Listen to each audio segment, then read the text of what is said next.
All right, let's jump right into this explainer. Today, we're unpacking a massive concept from the Bible, looking specifically at the architecture of undivided devotion. If you've ever felt completely pulled in a million different directions, kind of struggling to figure out how to actually balance your daily responsibilities with your spiritual life, you are in the exact right place. We're going to look at the structural framework of a life that is truly focused on God. So, we're starting right off with the big picture from the Bible. The Apostle Paul lays out his ultimate goal for believers in 1 Corinthians chapter 7, verse 35, where he writes, "I am saying this for your own good, that you may live in a right way in undivided devotion to the Lord." Now, before we dive into the specifics of this text, let's grab some quick historical context. In the first century, the city of Corinth was just an incredibly bustling, chaotic, and heavily distracted cultural hub. Paul is writing to them to completely reorient their focus. And from a Reformed theology perspective, we understand that our chief end is to glorify God and enjoy Him forever. Paul isn't just handing them a list of burdensome rules. He's actually pointing them back to the sovereign grace of God, urging them to live in a way that maximizes their worship.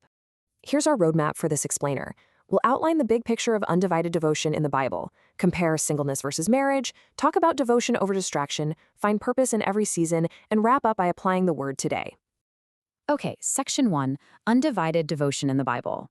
Let's look at clarity and purpose, and what Paul really intended with this message. The source research makes it crystal clear that this isn't about arbitrary rules. The main argument here is that the goal is to help believers live with clarity and purpose, not to place restrictions on them. In our human nature, we tend to view biblical boundaries as restrictive, right? But looking through the lens of Reformed theology, we know that God's law is actually a perfect design meant for our ultimate flourishing. At the center of Paul's message is this beautifully liberating idea. A life fully devoted to the Lord, without distraction, is literally the freest life you can live. When your purpose is clear, the noise of the world just naturally begins to fade. Moving right along to Section 2, Singleness versus Marriage. Let's compare the different demands of these two distinct paradigms of living out our faith. This brilliantly illustrates the two life paths presented in the text. Let's compare and contrast them. On one side, the unmarried person has way more freedom to focus fully on the Lord. On the flip side, the married person naturally carries additional covenantal responsibilities toward a spouse. Neither path is better or worse, they just come with entirely different demands on our attention. Now, this has massive implications, especially for college students.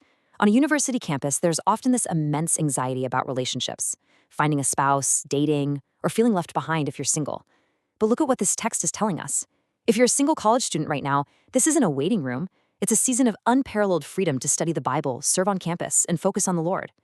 If you're married or heading into marriage, that's a beautiful calling too, but recognize it requires a real division of your time to care for your spouse. Both paths are perfectly designed to honor God. Which brings us to Section 3. Devotion over distraction, and the absolute necessity of keeping God first. So here is the crucial takeaway. Relationships and responsibilities are not wrong, but they must not take priority over our relationship with God.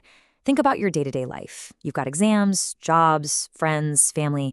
None of these are inherently bad. God actually blesses us with them. But the theological danger here, the very root of idolatry, is when these good things become ultimate things.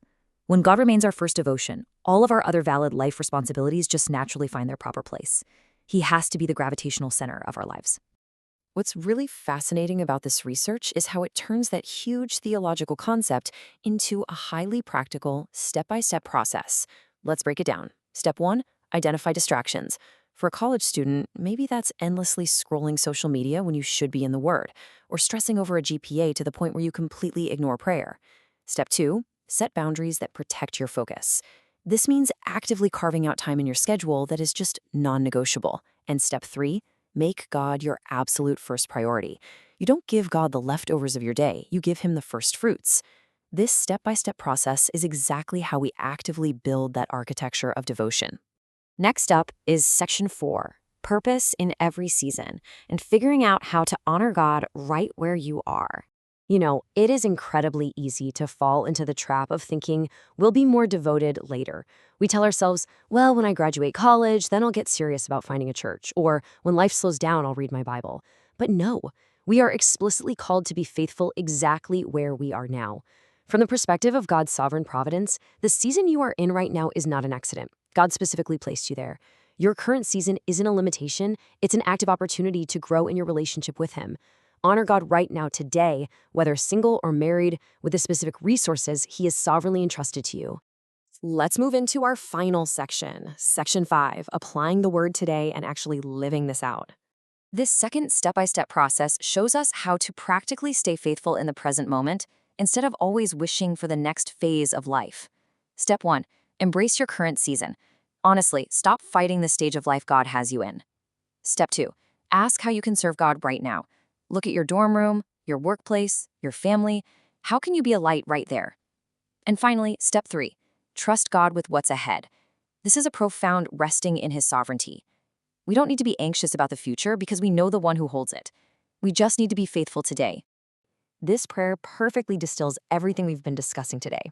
Father, help me to live with undivided devotion to you, even in the middle of responsibilities and distractions. It gives us a beautiful moment to just pause and ask for the clarity needed to put Him above all else. Because the reality is, we cannot do this on our own strength. It requires relying entirely on His grace to align our hearts with His will.